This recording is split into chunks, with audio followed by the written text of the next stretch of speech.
Why are Google, Facebook, and YouTube blocked in China? We'll tell you why.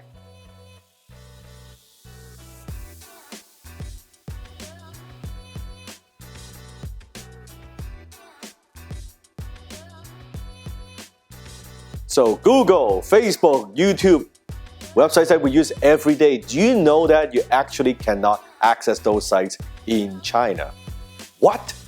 Yes, when I went to China for a long time, very first time, I couldn't log into my Gmail account, I couldn't log onto my Facebook, I couldn't watch any YouTube videos. I'm like, this is outrageous. So I had to do something, kind of bypass, quote unquote, that firewall, so I could access my usual business account and things like that. So why is that? Why do they block all these sites? Isn't it supposed to be international? Well, absolutely. I don't think there's any technology companies out there that wouldn't want to be in China. Yeah. I mean, after all, it's going to be one of the biggest markets in the world, right?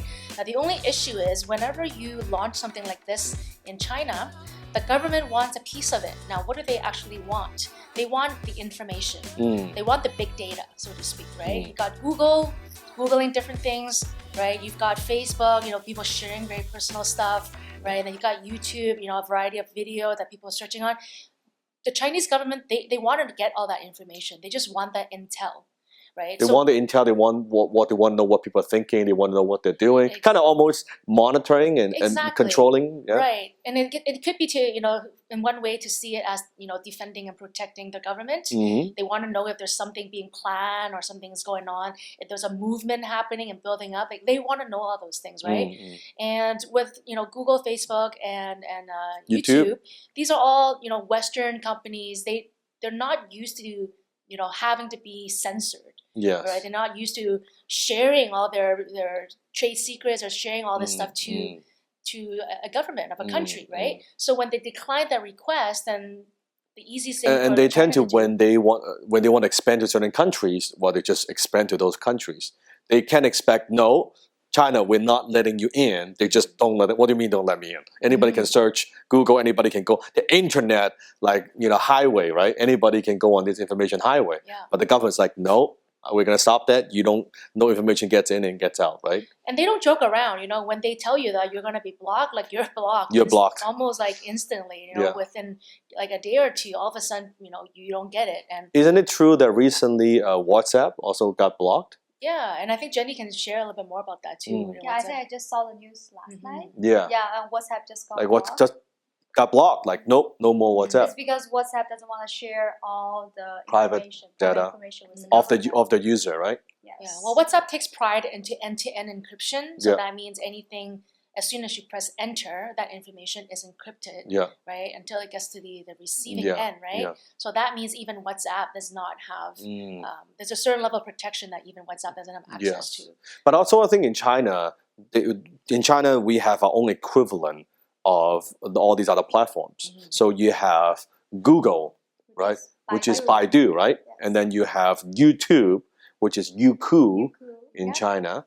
And then you also have, your Facebook is kind of like Weibo, and WeChat, of course, right? Yes. So WeChat is not being blocked, right? Oh, obviously, it's not going to be blocked. It's almost got a billion active users, right? Very little people know, but it's actually the third most used platform in the world. Yes. Right. So after Facebook Messenger and WhatsApp, third place is actually WeChat, and very, very few people know that outside of China. But it's grown to 1 billion users in just about 6 years' time. Yes. So the growth has been phenomenal, right?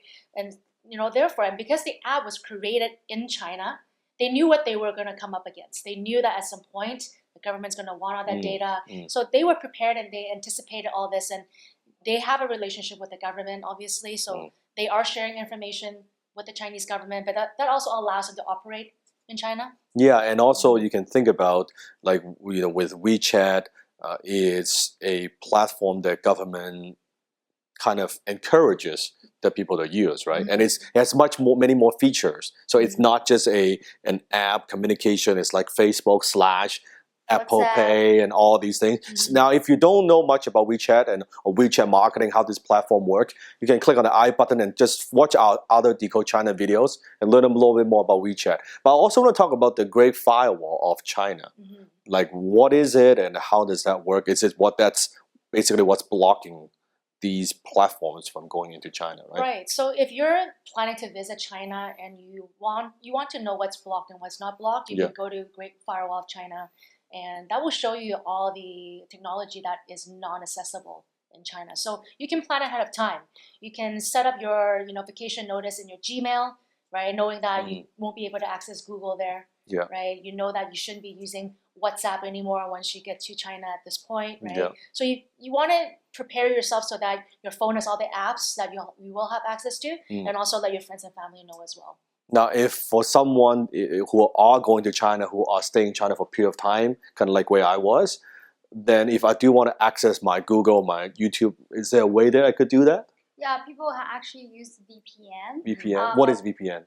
VPN is kind of like a software, install software into your phone, so it will have a fake IP address. So this is a IP address outside of China, right? Yeah, so we have a US address or even Australia address, so you can also use the internet, like kind of like when you're in the country.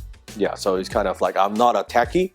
I'm sure you can watch some YouTube videos on exactly how to do that. But basically, you kind of going around the firewall. Rerouting so that it doesn't recognize that you're from outside China. Yeah, because if you're staying there for a long period of time, no access to YouTube, no access to Facebook, no access to your Google account, that might be a problem, right? So that's why Google, Facebook, and YouTube are blocked in China.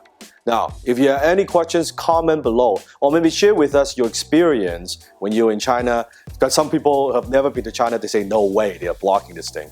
Trust me, the minute you arrive to the airport, all your stuff stops working. It's kind of interesting, so you can't access it.